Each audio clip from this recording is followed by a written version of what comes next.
Hello and welcome back to another episode of the Varsity Club Lacrosse podcast presented by Focus on the Field. Now, Focus on the Field is an administrative service provider focused on youth sports organizations. They offer a fully outsourced turnkey solution to the administrative burden facing administrators, coaches, and volunteers. They offer multiple services through administration, communication, registration, and technology. The Focus on the Field team has extensive experience in youth services and parent engagement with a deep understanding of the nuance involved in driving a positive experience. This, combined with years of industry knowledge in youth sports, has enabled Focus on the Field to become the modern solution in optimizing youth sports administration. All right, now back to the episode.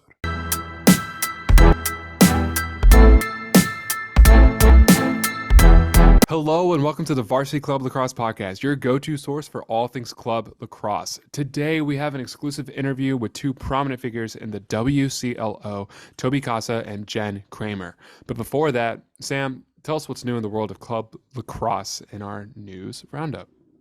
Let's do it, Brian. Another week, another dollar. So we've got a little bit more of some polls that came out last week. I think we had maybe three. This week we've got a lot, and so I'm just going to name the top schools that were at the top of those lists. So starting with UMLC D1, we've got Michigan State, and then headed to PNCLL D2, it's Montana, and for D1, it's Simon Fraser. That's just a bummer looking at that one. Go Ducks. SLC D2, Cal San Marcos. SLC D1, Chapman. LSA D2, Missouri State. LSA D1, Texas. I also don't know the last time I saw Texas up there. Maybe I'm wrong, but good for them. WCLL D2, UC Davis. WCLL D1, Cal Poly. And the last two, RMCL D2, Air Force, and D1, BYU. I think BYU must be up there for a while. That's all we've got for the polls.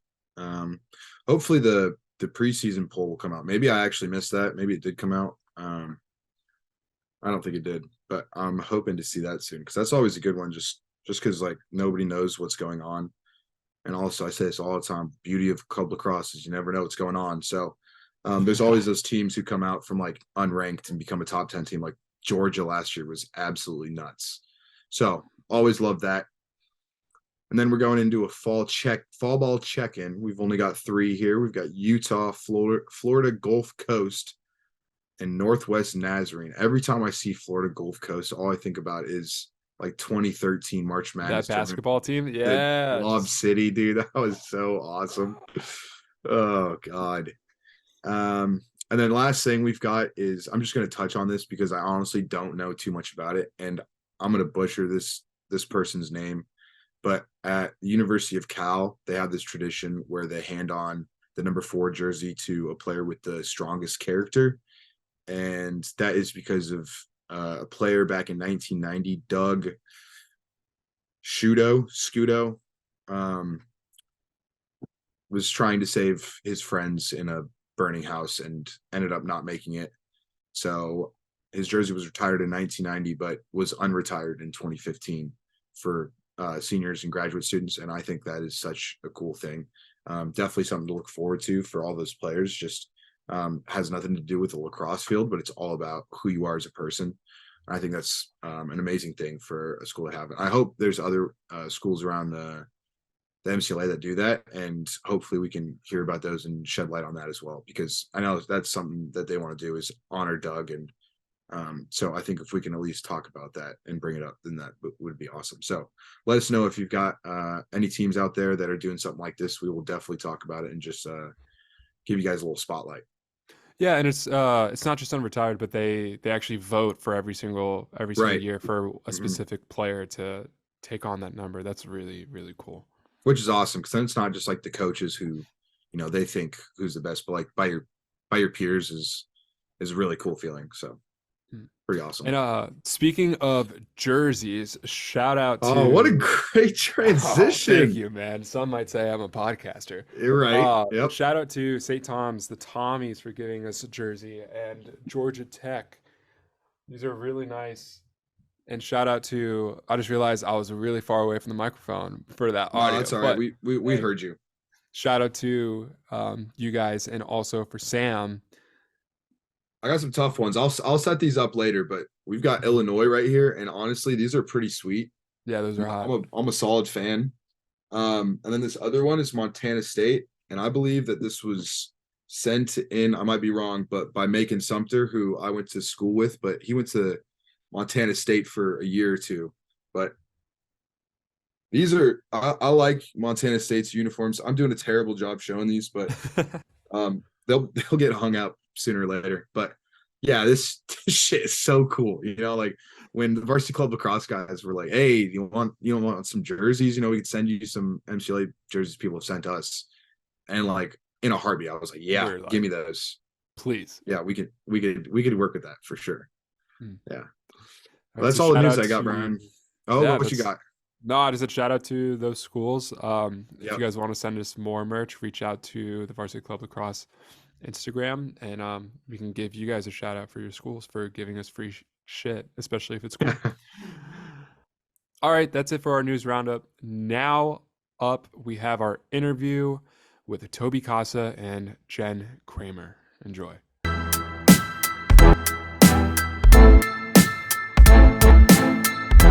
Now we welcome on Towbey Kassa and Jen Kramer. Towbey is a former head coach of the Oakland University women's lacrosse team and currently vice president of marketing and rankings chair for the WCLO. Jen is the president of the WCLO and the Mid-Atlantic Women's Lacrosse League. She also played at JMU from 2012 to 2015, where she was president of the team, and they went on to win a national championship in 2013. Welcome on, guys. How are you guys doing?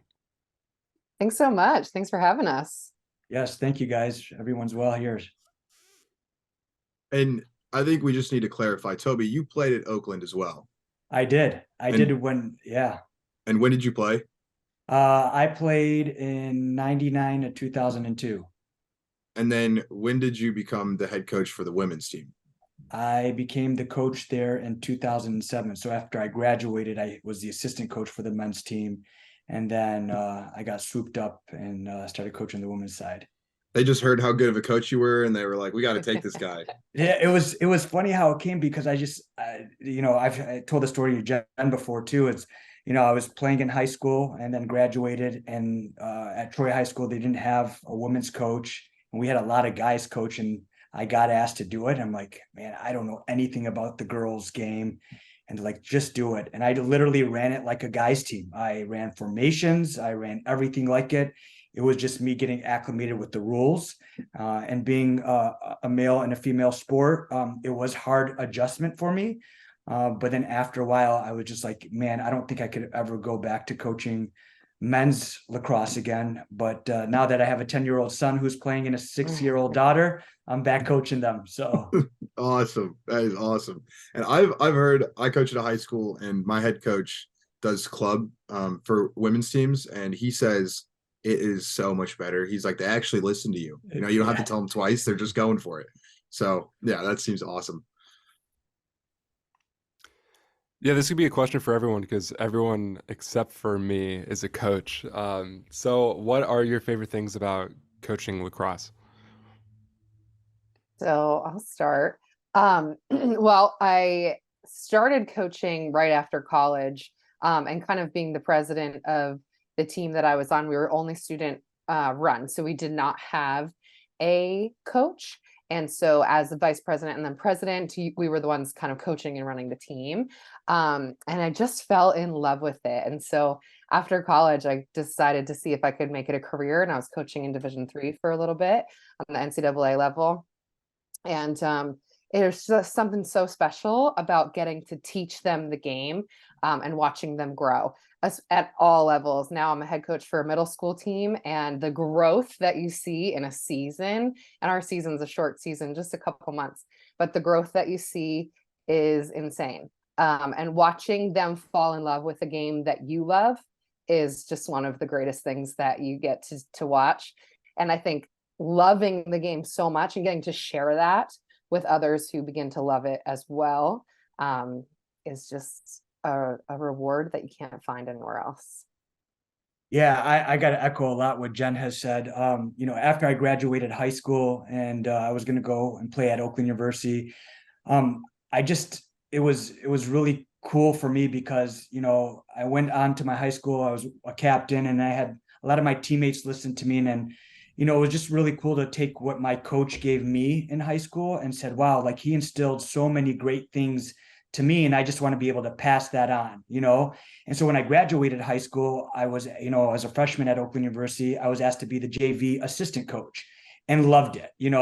And then from there, it kind of progressed. And then I played at Oakland and then was the men's coach, assistant coach there. And then got asked to coach a high school, and the same high school that I graduated, and just watching the kids just kind of just be all into it, like soak everything in. And listen, coaching back then is different than coaching now. The kids are a lot different now. It's not good or bad. But you just had to adjust in styles, and just knowing that I got to really make an impact in a lot of these kids' lives. And being a father now and having a daughter that's playing, it's really, really important to me. And it's just been really, really cool to like see that growth and people soak it in, like Jen said, and really like take something that we love so much and continue to grow. Yeah, I think you guys might have covered all the points there, so I'll just try and fill in here. But I think for me, it's the relationships that you build with those players and the coaches and the parents and the school. I think there's so much to it that a lot of people don't really think about. And I started coaching the year after I graduated. Last year was my first year. I'm on to my second year. And every day I just look forward to going and joking around, teaching the kids something new. And I think, again, I don't really like to look at it as like a role model type thing, because I feel weird about people thinking of me of a role model. But I think, those kids are, very, Brian, this happens every single time. I got a word and I just can't think of it. But it's there. We're just going to skip past it. But I think they're very impressionable. All right, impressionable. And so the things that you'll say or do, they'll pick up on and want to do. And it's fun. Even at my age, I'm coaching high school and we're not that far in age. So some of the things that they say, like some things on TikTok that they're saying that I saw, and I'm trying not to laugh, and they can see I'm trying not to laugh. And I think there's just a lot of different parts to it that I never thought about, but it is truly amazing. And it's kind of the whole team aspect that, once you graduate, you're done playing lacrosse or whatever sport, and you're like, what do I do now? And I think coaching is a perfect avenue for that. It's funny you say terminology. I was just joking with Jen and the board the other day. I'm like, what is this drip? This drip game. Like, I'm like, or all the stuff like, this, like they're like explaining it to me. Like I'm like, man, all right, now I'm getting it. So I'm a little bit older. Young. Yeah. Keeps you young. Absolutely.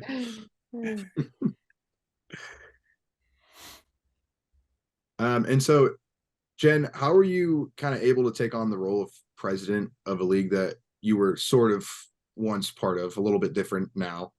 And how rewarding is it to give back to that league that you got so much out of?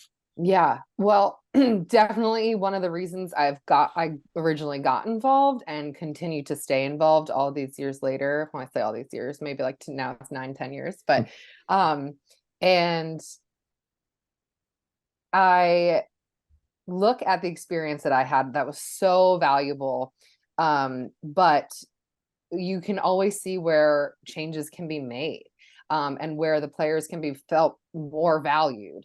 Little things as technology progresses, like we were saying about just getting your picture on social media on a national organization's account, and how much that could mean to these players who all pay their way through everything, every team is getting different amounts of support from their university.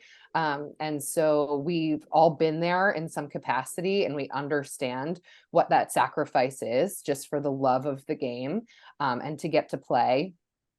And so we have just worked really hard to figure out all the ways that we can support, and then give back, and kind of transitioning from just being the president of a small regional league, a regional league, and then a board member for the national organization, and then all of a sudden deciding we could even do better, and start our own national organization, and then becoming president, was all pretty surreal, and it's been an awesome experience.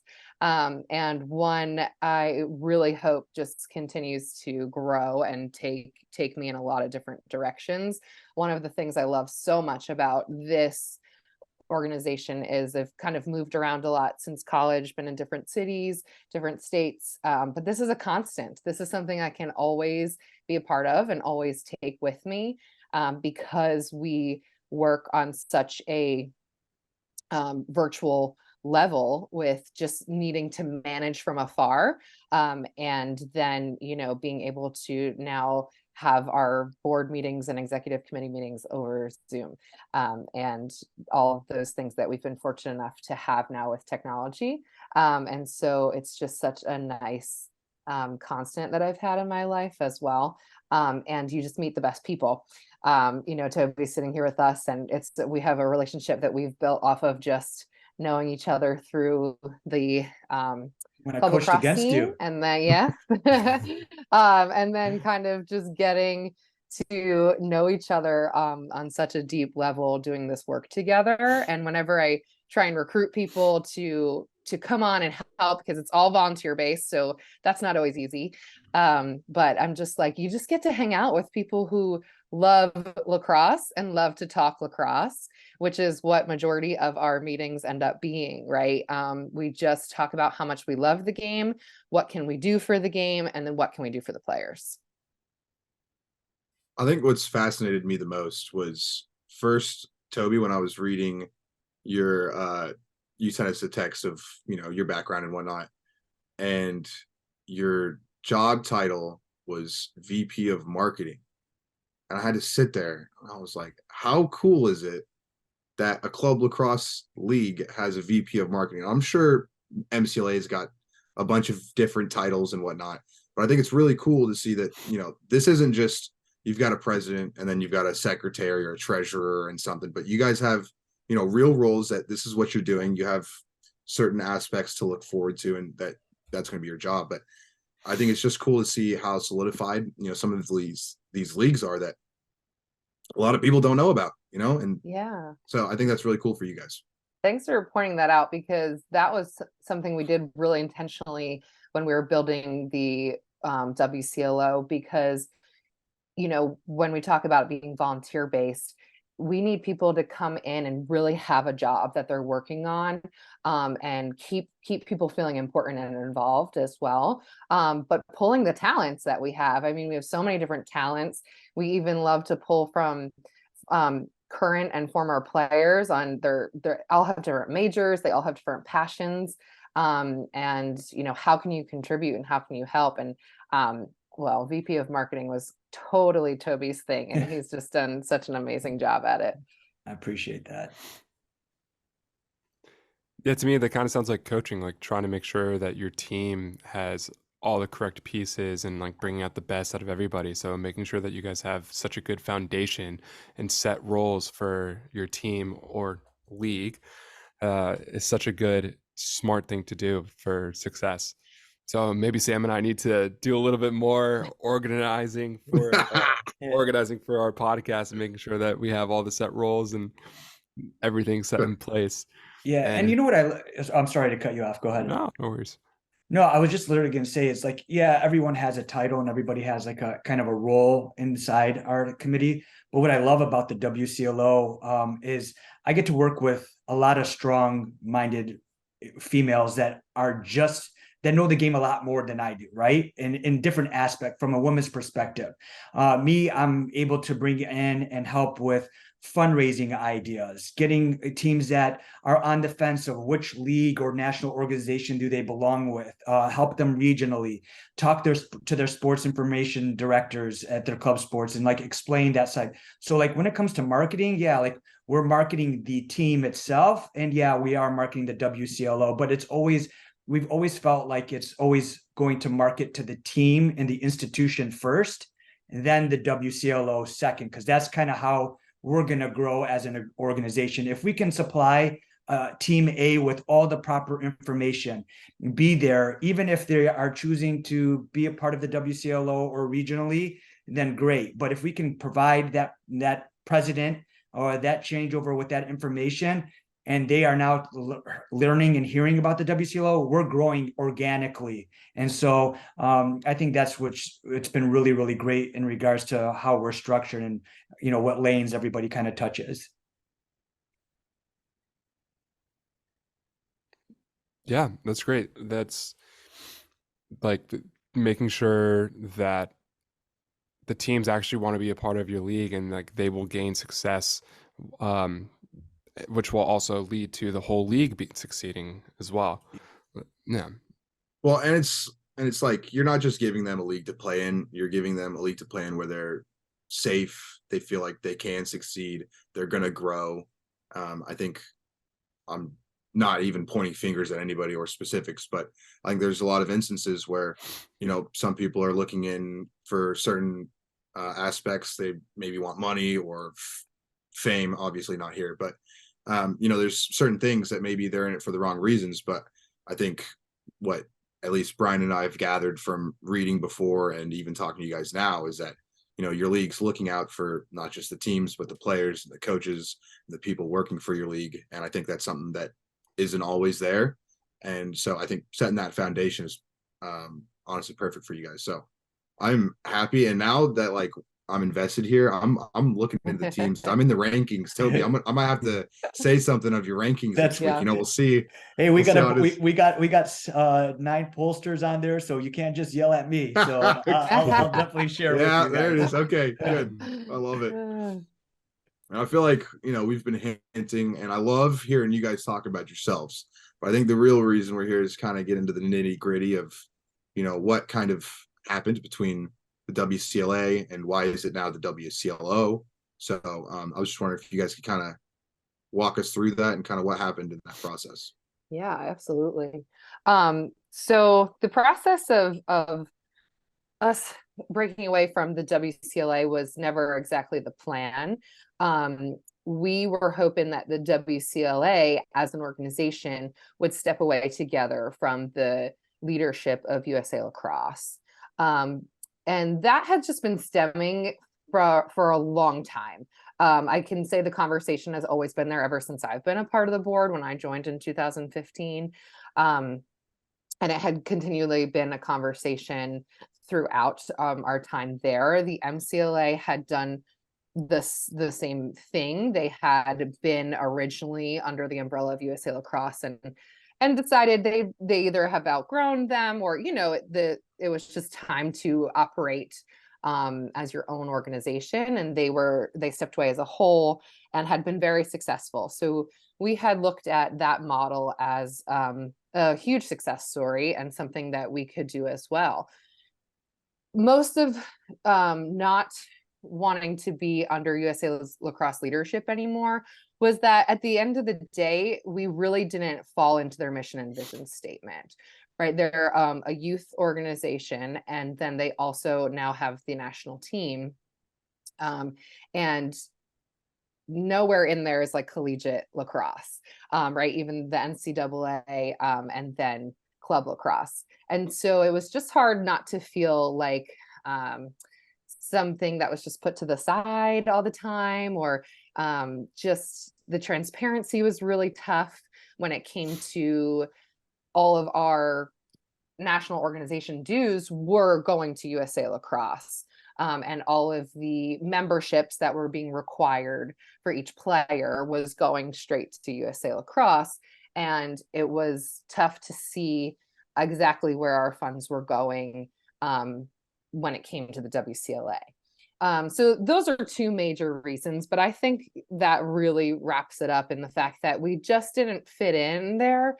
And we really felt like we could grow a lot faster on our own. And we saw the MCLA do it. The things that they were offering as an organization, just when it came to social media, when it came to their national championship tournament, we were just seeing the differences, and they were big differences And we had worked as a board, a lot of us, on making the improvements with USA Lacrosse. And there was always great conversation, always a lot of support when we were in our meetings, and unfortunately just not things that ever followed through.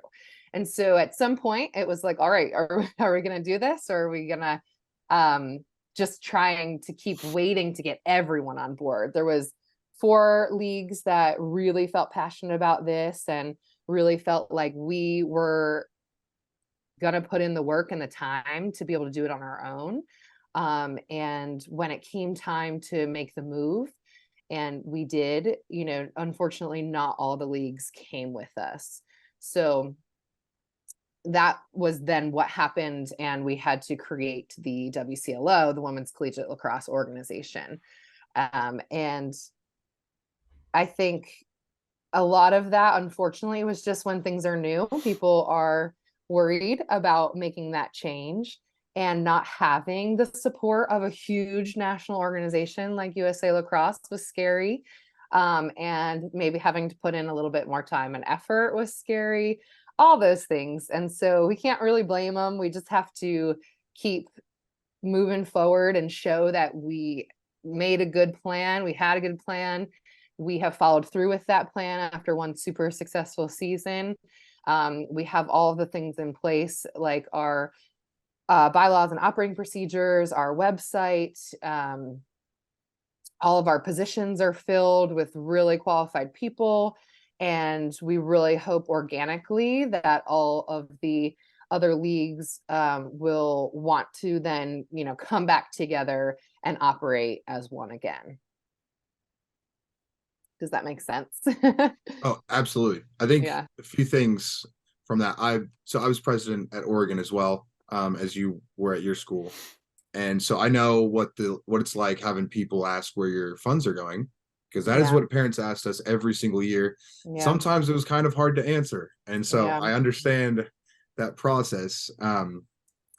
And there was another thing I was going to say. I think I was going to ask what kind of the most difficult part of becoming your own organization, and especially leaving a big one.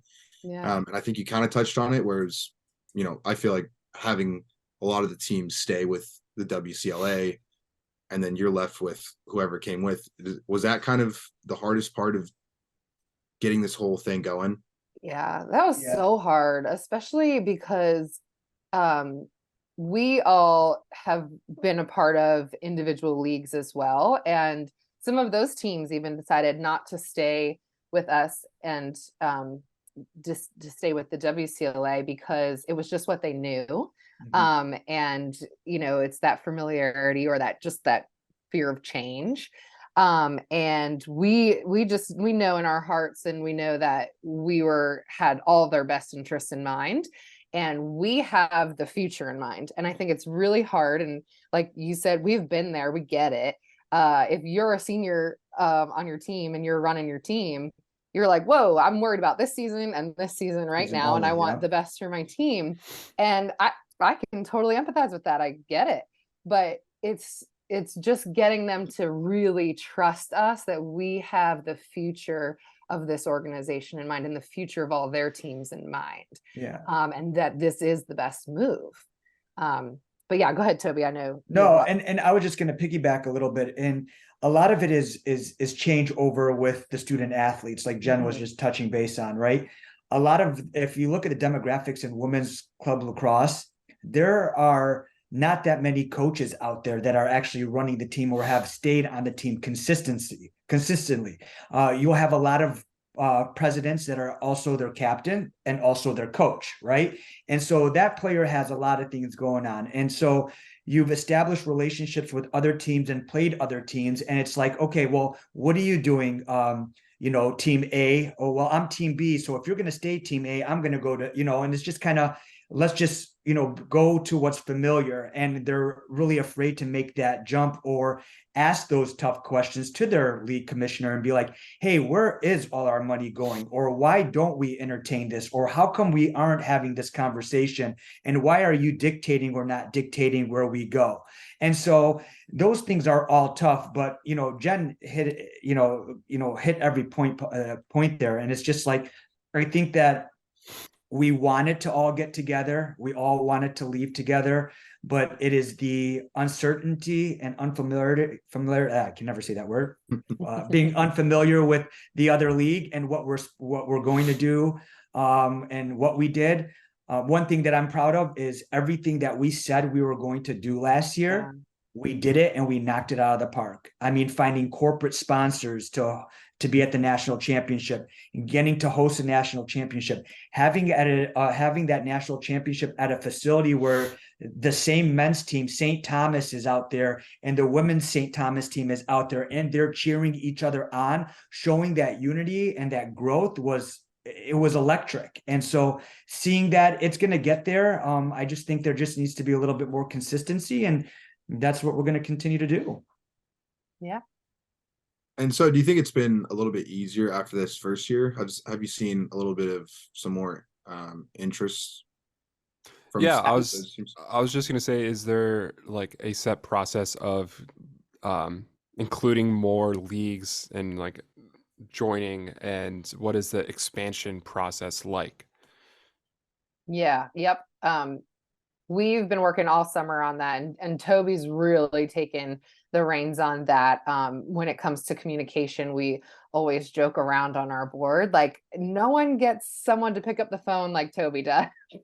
He somehow gets these teenage girls to pick up the phone, and like have a phone conversation with them, not just text, or even email. But so Towbey, if you want to touch more on that, but we definitely have been working really hard, and we don't plan to stop working hard to get everyone to join. Yeah. And really it's kudos to the teams that are currently in the WCLO now. So what will happen is they'll send out a message and say, hey, we want to go out and play a team out in Missouri. Right. But we noticed that Missouri is not part of the WCLO. Can you make that contact with that league to try to get them? And so then I'll reach out to all those teams and I'll say, hey, we have some teams that are interested in playing you and hosting you. You guys are in Missouri. You got some great weather over there. It's in the, Midwest. It's very, and so we'll have those conversations, because then it gets those teams thinking, okay, now I can get out of my little pocket of Michigan or Ohio or whatever and go somewhere else and kind of grow the game. And so literally, it's just been organic. Like, people will reach out to us on Instagram and DM. Our social media chair will reach out to me and be like, hey, Towbey, this team is reaching out to us. Can you hit them up? And I'll hit them up, and I'm straight up, like, I'll show you exactly what I'm very transparent. Whatever I sent to one team, I'm sending to the other team in regards to how much they currently are spending with the WCLA/USA Lacrosse and what our dues and stuff are. I've had teams that didn't even know, like, they thought that they were part of the WCLO in their region, and they're really not. They were part of the WCLA, and there's just no communication there. So having that conversation with them, and teams are like, well, how much does it, if we make the national championship, how much does that cost? And I said, well, the WCLO is like, we don't pay anything, they're like, oh, well, this organization, we have to pay some extra money. So like getting these teams to like have that conversation, because at the end of the day, these are all student athletes that are worried about academics, number one, number two, playing a sport that they love, three, just like let them get on the field and play. And so they don't really understand. So if I'm able to provide all those teams and reach out to those teams with the same information across the board from coast to coast, it makes our jobs a lot easier. And so we've had a lot of teams that were part of USA Lacrosse and WCLA last year that have decided to, hey, you know what? It makes sense logistically to be part of the WCLO. Financially, it makes sense. And so they've come over, and that's great, and we've had teams that have had that conversation with us and said, hey, you know what? We actually need one more year to kind of see where we're at. And that's great for them too. And in the meantime, we'll support you and give you all the information you need to help you grow and be successful in the WCLA, / USA Lacrosse. And then hopefully we can revisit next year. That's pretty much it.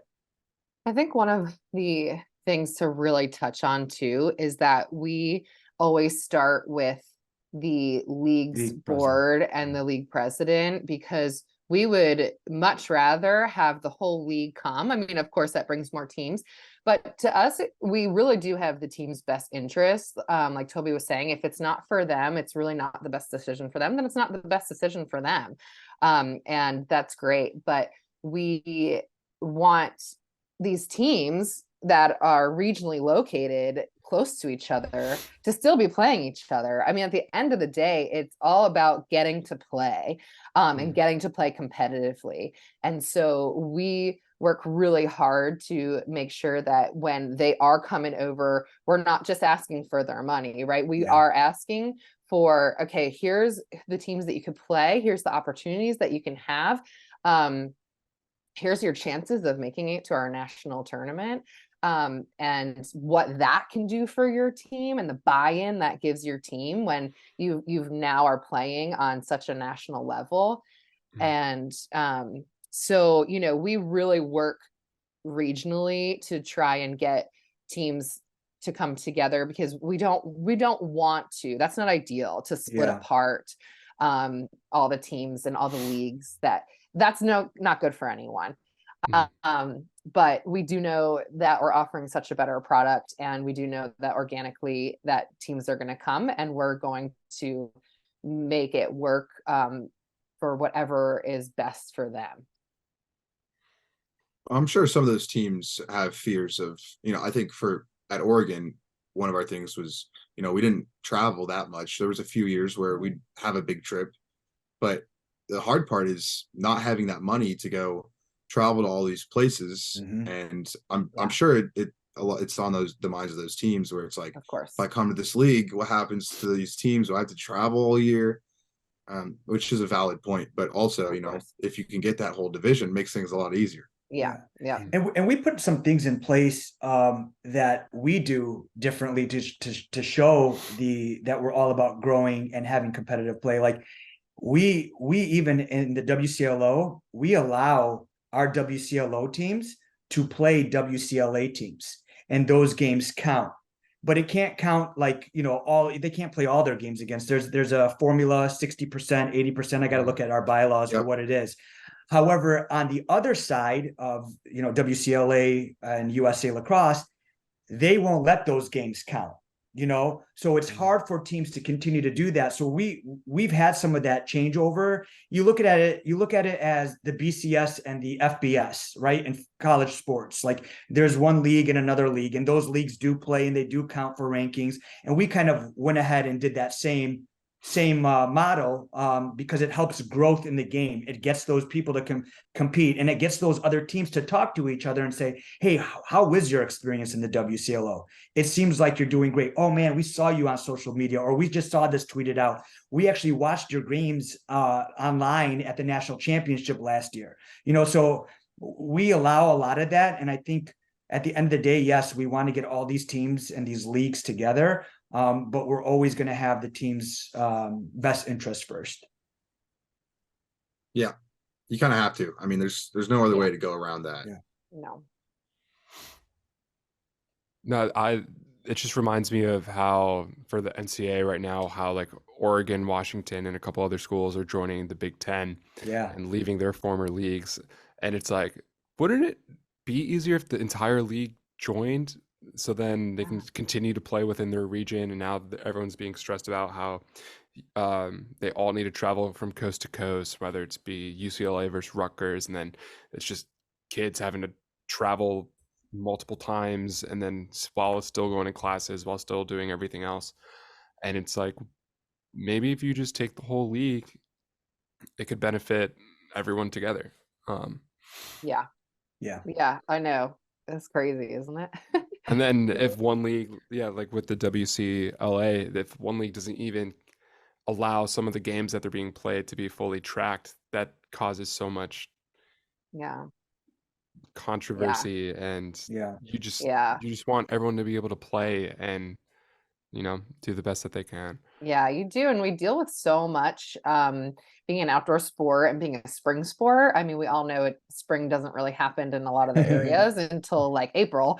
And we need to be done with our seasons by April because we need to have our national championship, and then school's done and they're out for the summer. So at the end of the day, we really kind of have a small window of opportunity to really, especially these teams who are only playing on weekends. If you're lucky enough to have local teams that you can play on a weeknight, that's pretty cool. But a lot of the teams just have to travel a little bit further than that. So you've got to play on the weekends and add in some holidays, and you've only got a few weekends to play. And if you've got weather involved, I mean, we're always moving and shifting and doing whatever we can to get these teams get their games in. But that's what's most important to us, that they get to play competitively, they get to play in a structure that really holds a lot of good values, and that they get to play it. We have an assigner that assigns our officials that we work with to make sure that these teams are getting quality officials as well, because we all know that there's a shortage of that across the United States in many sports. And that it's not always easy to find quality, well-trained ones as well. And, because props to anyone who chooses to be an official.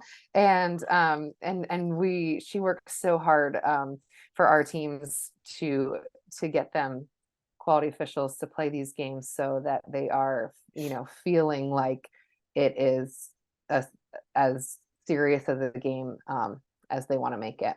Yeah. When I came into the league for the MCLA, I was coming out of high school and I was kind of sad. I wasn't being able to tell people, I'm going D3, D2, D1, whatever. Yeah. And so I came in and I was like, oh, this is just club lacrosse, whatever.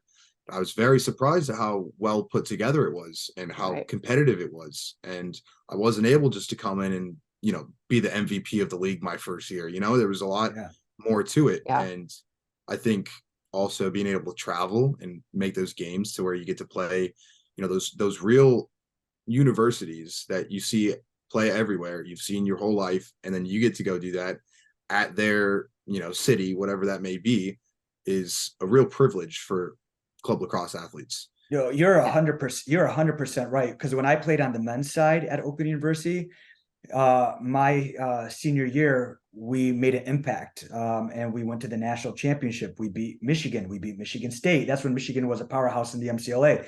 Like, if people thought that Oakland University was from Oakland, California. Like, we would go and play Auburn. We would play Texas A&M, Georgia Tech. Like, we played all those teams, and we had a good squad of 14 dudes that just put in the work, who, didn't go and play Division 1, 2, or 3. And we played inside of a league that was structured, like you said, that highlighted the players, that gave, help and assistance to players, and put us on a national stage. It was great. And that's what, like, being, working with Jen and the other ladies on the board, that's what we want to do, is just really highlight these ladies and really give them what they deserve. Because let's be honest, the proof is in the pudding. The MCLA has played a lot of, Division 2 and Division 3 teams this fall and beating them, and so the talent pool it's shifting, right? And so it's no different for us in the WCLO.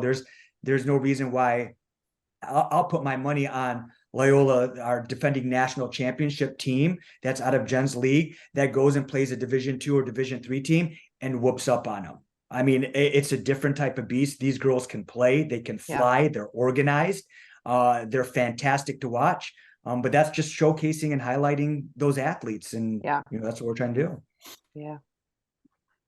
And we want to make sure that those athletes have, a set standard for the league that they're a part of. And with the WCLO, you guys are making sure that they are getting the requirements that they need, and making sure that you guys are a serious league that benefits the schools, the teams, the players. So props to you guys, because you guys are making a massive difference. Thank you. Thanks. Doing our best. Yeah. And again, it's volunteer work too, which just amazes Yeah. me. So you guys have other careers on the side too, so it's a lot of work. So I hopefully you guys also get enough praise within yourselves and everyone else. Yeah. Yeah. Watching how successful the league became this year, I think is enough, because like we Yeah. were saying, and we tell them all the time, like we've been in your shoes, and watching them get that highlight on social media, or get those awards at the national championship, and get that recognition, like we were saying, that they really do deserve as players. Towbey is talking about Loyola. I mean, they're a player-run team. They don't even have a coach, and they're Oh, they're just, yeah, amazing. it's amazing what they all do as well. We know, we've been there. We know what kind of work that takes as a college or a college junior and senior. When you've got so much else on your plate as well. But the time and effort that they put into their teams, so that their school can be represented, so that their team can feel, like you're saying, a part of a well-organized organization that plays competitive lacrosse, and they don't have to let that go just yet, is really such a reward and so important.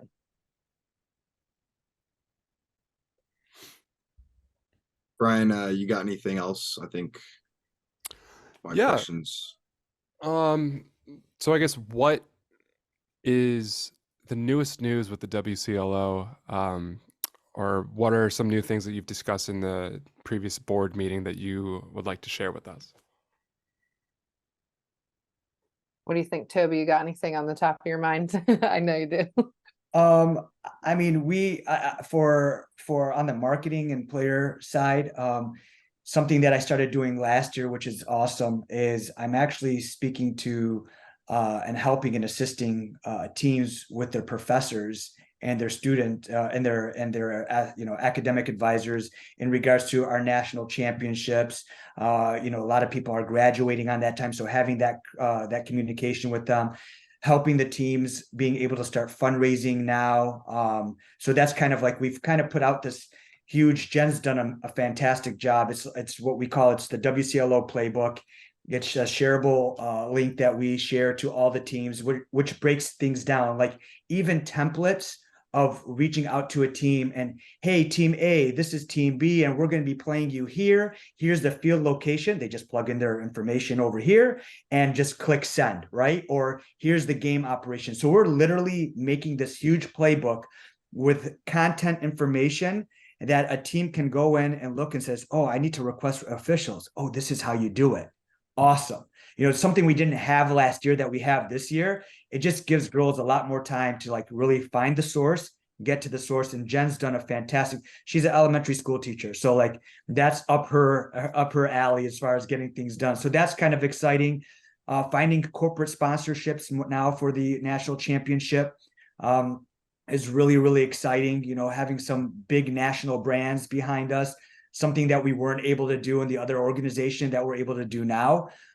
So that's going to be really cool for the players as well. So I think, that and then tournament field is, bumped up now. I think we're 12 to 16 teams now in Round Rock, Texas, which is awesome as well.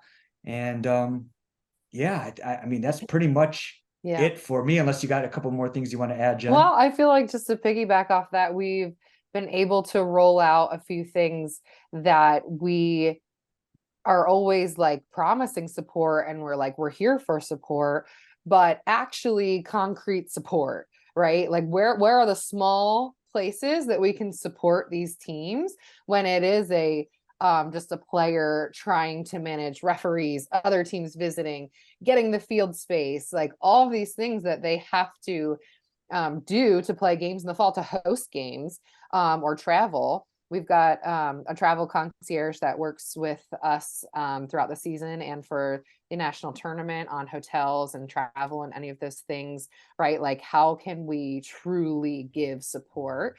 And then, one of the things this is all just talk right now, but one of the things I've been really passionate about, and what I love, is when we talk about these things, we know that we are going to put them into effect, right? They're not just ideas. Is creating a really nice alumni association, and really getting our alumni involved, because, you know, they should be continued to be invited back to our national championship, and highlighted their guest speakers, those types of things. That I felt like that was never something we tapped into. Yeah. And so we're excited to get something, whatever it is, off the ground, get us started with some alumni as well. Just getting them involved in the organization too is really helpful. And not just helpful, but really rewarding to have the people then that have played in the league be a part of it on a different level, and kind of see the behind the scenes. Yeah.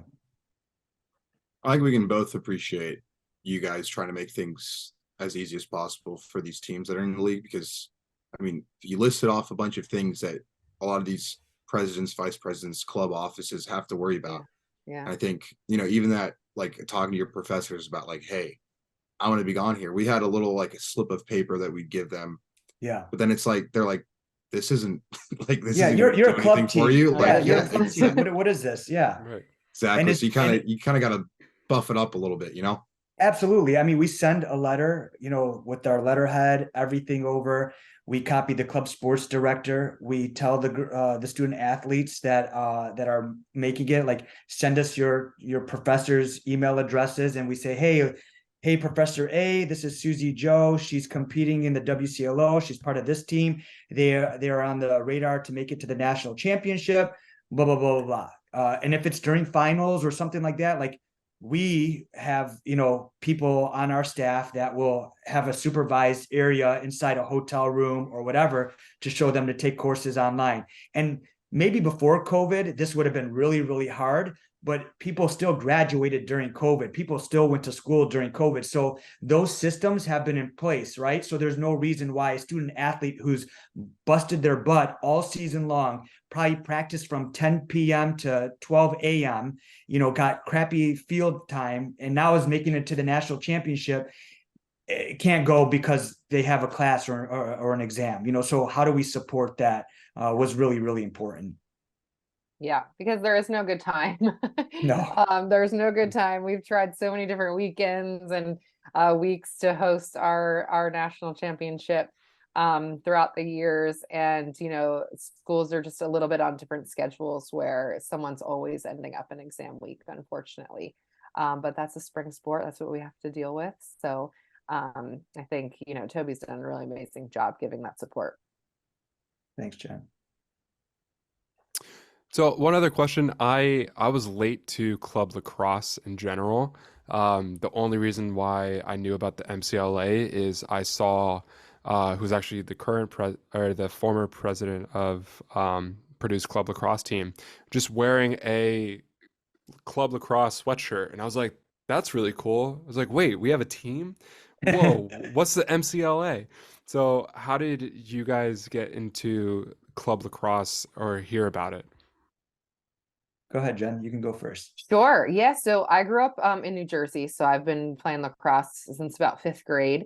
And when I was in high school and on club teams and going through recruiting process, I was lucky enough to have some others that had gone to, you know, school before me, and whether it was lacrosse or soccer or whatever sport they were involved in, they see, you know, they were like, club's a really awesome option too. So I always had that in the back of my head as well. And when I chose to go to JMU, I really just chose it for the school. I fell in love with it. It was just the place I had to be. And so, you know, as soon as I got on campus, I sought out the possibility, you know, the club lacrosse team and their tryouts and all of those things. Yeah, and the rest is really history. I mean, I think I was lucky enough to stumble upon a team that was growing and was growing in the right direction, which is really awesome. My freshman year, we did really well. We came in second at our regional championship, and thought we were getting an opportunity to go to the national championship, which ended up falling through. We didn't get that bid. But we were ready. We were ready to get on a plane and go to Colorado. And so when our opportunity came around the next year, in 2013, we were ready. We got on the plane and got to Colorado Springs, and we won that national championship. So we were just, and we just continued to grow from there. Like we've said, that kind of experience changes a program, and the buy-in and the commitment and everything that we had from that season on was so intense. It was awesome. It was just an amazing experience. So for me, and then I never left. and then never left. I never left. No, for me, I graduated from Troy, and I got recruited to go play at Northwood University. That was in Midland, Michigan. And at that time they had a Division II team. And as I was going there and was going to go, they ended up dropping the program. So I was like, okay, what am I going to do? I'm going to go to OCC community college, maybe just play some club ball somewhere, and then maybe find another school, Division II or III school. There was a gentleman by the name of Greg Garrett and Dwayne Hicks. Dwayne Hicks was the former coach at Oakland University, and then went to Michigan State, and then he transferred over when I became the head coach at Oakland as my assistant on the women's side, and then was a Division I coach, and I was in Longwood in Virginia. But anyways, long story short, they said, hey, Oakland University has a club team. It was like a beer league team at that time. We want to kind of grow this and play in the MDIA. That was before the MCLA was called. And so I went on board and played, and then started growing the program and Michigan was a hotbed. We had Brother Rice, we had Birmingham Seaholm, we had all these great schools, Cranbrook, Detroit Country Day. We had a lot of great kids in that area, and club lacrosse and NAIA was not big, and Division II wasn't that big. So like having it at a university like that, it was huge. So went to Oakland, played 4 years, had the best time of my entire life, like especially Oakland being commuter school. And then as we were growing, they brought down the women's team over there. They kind of were side by side with us. And then I graduated, and I was asked to be the assistant coach. So I did that with Dwayne and Ron Hebert. And then they're like, hey, we need a women's coach. And then I was like, all right, I'll do that, and did that, and was there for 15 years. It was the best 15 years of my entire life. Like I even like when Jen tells you like her 2013 team, I have the video of that game. Like they crapped on us and bad. Like they were studs. These girls can play, and it was great. And so I never left also, and stayed and played. I got drafted in a supplement draft in the MLL to play with the Chicago Machines. Never saw the field, but I got to play with like Mike Lavelle, Kevin Lavelle, Chaz Woodson, got to try out with these guys. It was great. And it's just like club lacrosse just brought a great family of stuff. And, we just never left, and it's been here, and it's been really important. And that's kind of how I heard about it. It's just somebody said, hey, you want to come play in this beer league? And then it turned into a very powerful club team. Yeah. And I think that's one of the things we're always thinking about. I went and coached at the Division III NCAA level. And so I know how special that experience is as well. But for the student athletes who are just maybe looking for a different experience, and or really have dream schools that they want to attend but can't play for their NCAA team, it's so important for us to give them that information prior, instead of possibly just stumbling upon it like we did and being lucky. But it's, I know then a lot of girls will think, oh, I'll join a sorority, or I'll do this to find community. And they almost bypass the thought of, no, you can still have a team. You can still be a part of a team, and that's your community. I mean, we did everything on campus that the sororities did, right? Especially as a club team, you've got to do community service. You've got to have those like volunteer opportunities, those things that you're doing for the community. You get involved maybe with some of the local like little team, the younger teams in the area that you can coach or do a clinic with, or those types of things. And those, those were requirements. We had to get a certain amount of community service hours, being a club team. We had to do those things, but it really just opens up your experience at your school as well. And you leave with the best relationships. No, and I guarantee you, all of you guys on this call, and Jen as well, will tell you that some of your best friends are some of the people that you played with. And it was awesome when I played with you. I'm coaching my son's team, but here's one of my teammates who was an All-American stud, played at Oakland, and his son is playing, and I'm coaching my son and his son, and to see like us, the mirror, right? Like, it was just, I told him the other day, I'm like, I'm choked up. Like, you're one of my best friends, and think that we brought two little guys in this world, and they're playing on the same team, and we're coaching them, is awesome, and to build those relationships. When I got married to my wife, I had 20 players at my wedding there that came to my wedding, and it was awesome. And Jen will tell you, like, she's probably has such great friends from her experience at JMU, and you guys as well, probably, Yeah. I think one of the other things too is like, you gain a lot of different experience, right? I mean, we had to fundraise, we had to do a lot of different things that give you those experiences that you take into the rest of your careers and so on, your lives.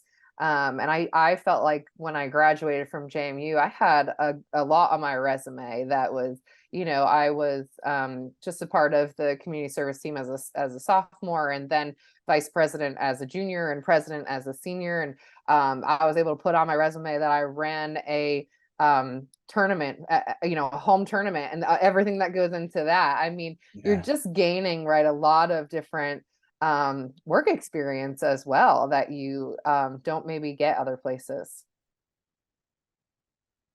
I just had my alumni weekend this weekend, and so I got to see fun. a How few. cool is that? It is honestly one of the coolest things on the planet. I really don't look forward to much other than that. Like I said bye to a lot of the guys today, and I was like, I'll see you next year. And they're like, hopefully. And I was like, yeah, that sounds about right. And you never know who you're going to get there, but there's always that core few that you can count on. And I definitely understand that, I've got a lot of best friends from the University of Oregon where I played club lacrosse with, which I never want to diminish club lacrosse, but you think about it and it's like, I never, ever would have expected how it turned out. I think there's just so many surprises with club lacrosse. And I think that's what's so beautiful and also a nightmare, because, sometimes you really don't know what to expect. I think Brian and I have talked a little bit, but like the bus situations or like hotels, it's like, your bus might break down, or there's maybe a room that didn't get booked or something, so I think there's a lot that goes into it, and a lot of people don't think about it, but it definitely takes a lot of time. And again, I'll just reiterate, but I think it's such a good job that you guys are doing of allowing these teams and players to maybe even get some of their free time back, because they don't have to spend 2 or 3 hours searching for things, and you're giving it to them right here, and they just got to fill it out. I think that's a very underrated aspect that you guys are doing that I don't think the MCLA is doing, and I'm sure a lot of other places aren't doing. So good on you guys for that. I think that's really special. Thank you so much. Thank you. Yeah. And we have one final question. It's our final question that we always have for all of our interviews. What advice do you have for high school lacrosse players thinking about playing in college? Oh, I love this one. Go, Jen, first. Okay. My advice is to make sure whatever you do, you're doing it for yourself. I have seen, and I think this can just be a lot of different decisions too, that you have to make at that age. But, especially when it comes to the pressure of having to play in college or playing at a certain level, because you've been a part of this club team for so many years that tells you have to go Division I, or that's amazing if you can. Amazing, but it's not everyone's experience. And I just want to make sure that you're doing something because you want to, because you love it, because it's what you want, not what someone else has told you that's what you're supposed to do, or what you feel like is the right track, or what has been pushed in your direction, but that you're making decisions for you. And I think that is a lot harder said than done. And but I just really encourage these high school lacrosse players to make sure they are doing it because they want to and because they love it, because we've seen a lot of burnout. We've seen a lot of girls and coaches leave the game for a lot of different reasons, but probably reasons that could have been avoided. And you hate to see that. So, you just want, again, I'm always just wanting to share the love, everything that the game has brought me. And I hope that it brings that to all of them as well. And so just making sure that, you're making your decisions for yourself. Well said. A lot what Jen said is exactly what I would say, but I've had many of these conversations on the men's side and the women's side in high school. And the first thing that I like to say is, I tell them, is be truthful and honest with yourself as a student athlete. Look at yourself in the mirror. Do you truly believe that you can hang and become a Division 1, 2, 3 club lacrosse player? Okay, look at yourself, number one, because I've gotten cornered multiple times coaching youth by parents and like, oh, Timmy's the best. My son Timmy's the best. He's going to be the long stick midi at Duke. And I'm looking at this gentleman. I said, listen, I love Timmy. He's got a great attitude. He's there, but I know that he's not going to be able to play at that level. So you as a parent can't give him that, that false hope. Like, not to sound rude, but like, you got to give your son or daughter the true expectation. For me, it's, what school do you want to go to? What do you want to be? Fall in love with that university. Yeah. Love that university. Do you see yourself there? Do you see yourself waking up and really enjoying and embodying that university? That's number one. Okay. And if you do, and that school has lacrosse, that's a bonus. And if it doesn't have lacrosse, well, you really truly love lacrosse, then there's probably girls out there that are just like you, or guys out there just like you. Create a club team. Make a club team, bring a community together if that's truly what you want to do. But really, I tell the student athletes all the time, these high schoolers, take a look at yourself in the mirror. Is this what you want to do? Do you want to play Division 1, 2, 3, NIA club, whatever it is? Is this the grind that you want? Be truthful to yourself, and then have that same conversation. If I have that student athlete that I'm coaching, I'm going to have that same conversation with that parent and say, hey, mom and dad, I know that this is what you want for your son or daughter, but do you truly feel like this is the best interest for your son or your daughter, knowing where they are at in their life, And maybe these kids are playing lacrosse for their mom and dad and their brother, and they're just trying to appease them. But Jen said it right. Like, it's got to be just for you. You got to truly love it, embody it, and then go from there. It's that's kind of all I'll say, is just be truthful to who you are as an individual, fall in love with yourself, with the institution.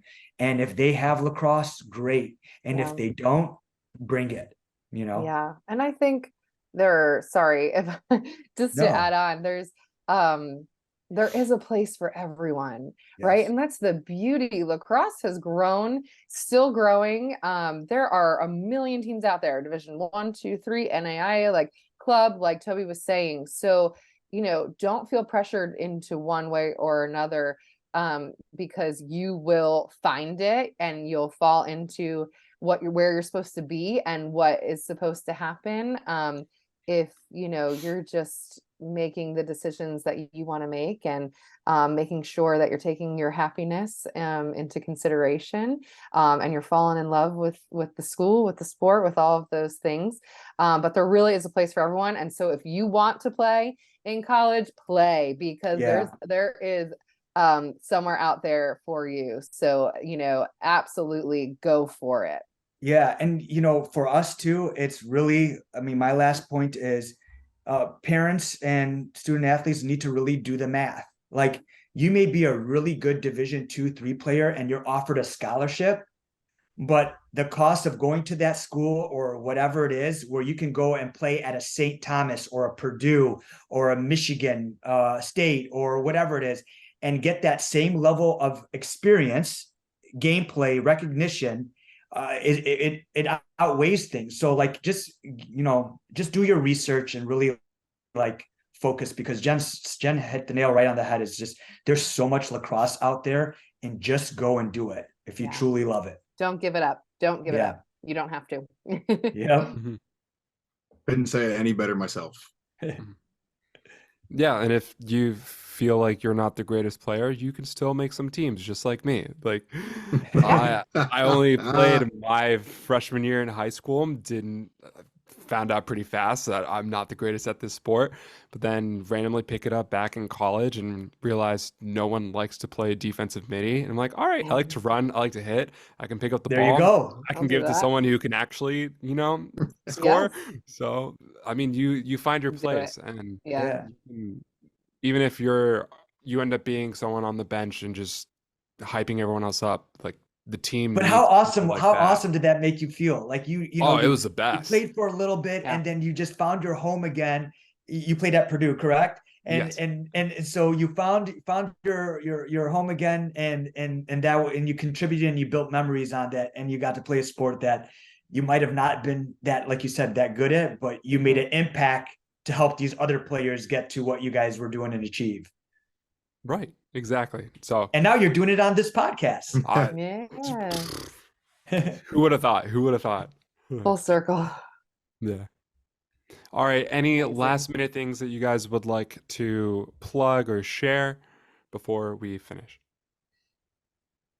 No, I really appreciate you gentlemen taking the time to really put women's college club lacrosse in the forefront. I think it's really, really important to empower these women, to give them the credit, to really work hard. At the end of the game, at the end of the day, it's the same game, right? And we're doing it because we love it and we enjoy it.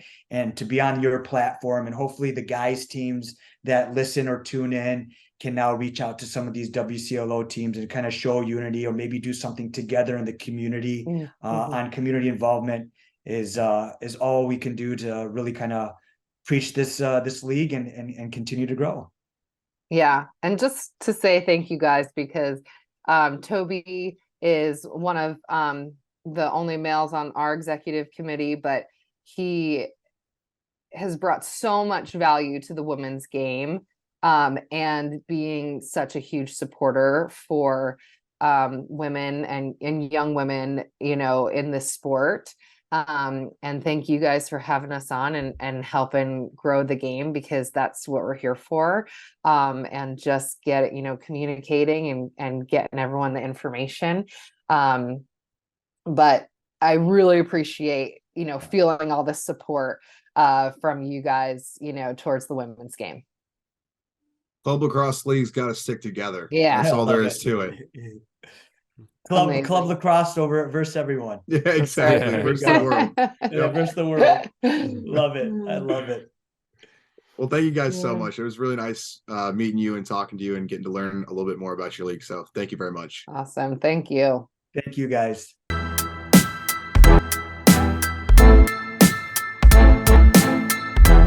All right, that was our interview with Towbey Kassa and Jen Kramer. What a blast. So nice to have them on to talk about the WCLO, and I'm really excited for the future of that league.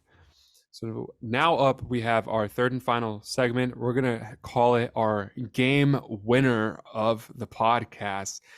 Basically, we're just going to give a shout out to some, positive news that we both have either in our personal life, or just things that we follow. So Sam, what is your game winner for this podcast? Yeah, so last weekend I was in Eugene, Oregon for my alumni weekend for lacrosse.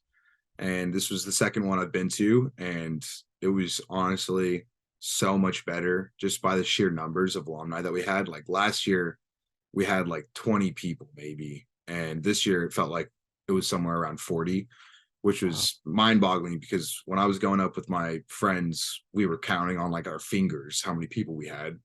And so it was cool just to see, because you never know, the old guys, you never know if they're one going to show up and two play, because there's plenty that show up and don't play and just have some drinks on the sidelines. But it was just good to see the amount of guys that showed up. And One thing I will add is it's really nice to hear of all these other schools doing a bunch of things for their alumni. And this weekend, all there was the game that we had. So I will be pushing for the board next year to try and get a little something more for the guys, maybe some more incentive to go, because as it's awesome to play, a lot of guys are probably looking more forward to going to the USC game, which I will say, go Ducks, beat the Trojans. And I saw my first fight at a sporting event ever. Whoa. An Oregon and USC fan. I'm not really sure what happened, but there was a lot of shoving, and the Oregon kid was very intoxicated. So I'm sure he was saying things that weren't very nice. Mm-hmm. But as he's walking out, my favorite part, he's walking out, falls on this 60-year-old lady on the bleachers, and her husband right next to her, who is probably 6'4", 350 pounds, is mean mugging him. And as this guy's walking past him, you can see him. This dude gets up, boom, right in his jaw as he's walking down. And I was like, no, not the friendly fire. But it was so perfect, and he probably deserved it. So we were rooting for it. But I've never seen anything like that in my life going to sports. And so, you always see it on Twitter, Dove Klein and JP Football, whoever it is on Twitter. They're tweeting about all the NFL games and people are fighting. Definitely wasn't to that severity, but I will take it. It was very entertaining. So good weekend, but love the Ducks. Wow, what type of culture is Oregon and Oh, there it USC bringing is. to the Big Yeah. Ten next year? Yeah, Jeez. that's all right. Everyone knows what the USC fans are like, but now they're going to be talking about the Ducks too, and they already hate both schools, so just adds more fuel to the fire. Right. What about you, Brian? What was your game winner? My game winner it's gonna come from my job, my other job. Okay. I have my first clients for personal training. Very excited about it. So we're gonna work on his mobility and his strength gains in his legs. So hey, That is awesome. Congrats, Brian. thank you. We're just gonna keep that momentum rolling. Yep. But just a fun fact for all the men out there: work on your glutes. No one does it, but you probably need to. All of your hip pain, yeah, it's probably because it's overcompensating for your glutes not being activated. So, do So some are we clam talking- exercises. Are we talking the machine where you sit down and you Oh yeah, that legs go- adductor and abductor machine. Yeah, Okay. work on it. It's Okay. feminine, but do you know what? Yeah. I will guarantee you will have better strength gains if you work on your glutes. Okay, I'll have to start checking it out, and I'll come back to you in a month. Oh, I'm sure you'll check out the machine, but I don't know if you'll actually do the exercises. Be like, who's Well, on I it? don't need to Oh. catch any strays on this podcast. Okay, all right. Come on. I might look. All right, don't catch strays, don't catch feelings, catch flights. All right. And with that is all for this episode of the Varsity Club Lacrosse Podcast. If you guys want us to answer any questions, you can email us at varsityclublacrossepodcast@gmail.com, or you can DM us individually, and we'll answer them later. Make sure to tune in next time for more exciting content about the world of club lacrosse. You can follow us on Instagram at Sam_Criscola and at Brian Plunkett Lopez. Thanks for listening. Bye. Cue music.